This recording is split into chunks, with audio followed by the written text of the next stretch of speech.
Mata upu tolu se furu lima. O le fia o tangata o le atua ilo lato manuia. E oli o no i lato ule vao la fulafua. Ma le nuuna o mati. E fia le toafa. Ma fua mai e pei o le aute. E fua tele mai lava ia. E fia fo i ma le fia tele. Ma le alanga. E avatu ia ile la le leo le panona. Ma le mata ngofia o karamelu. Ma sarona.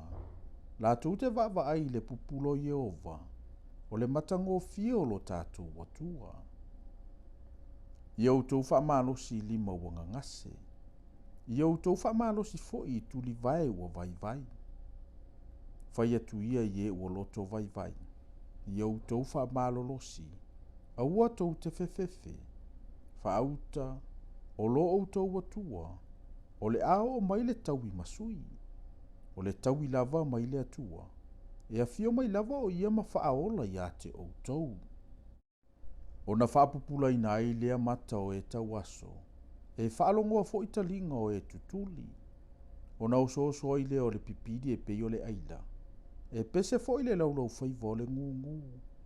A wae o so mai le vai le vaola fulafua. Ma vai tafe i le toafa. E avea fo ile se rapi ma vai lepa.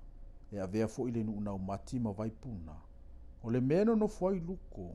E ta o oto ai i lantou. E whailea ma me tutupu ai uma kome.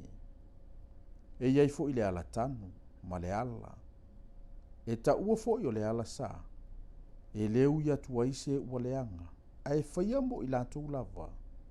E ui ina vālea se malanga, e le se ai lava. E le iai se leona.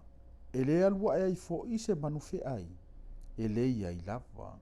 A e sava vari ai e ua tongi o laina. E fo i mai e ua tongi o laina i Jehova. La tau te o mai fo i siona ma le alanga ma le oli e whaavavau. I lunga i o la tau ulu.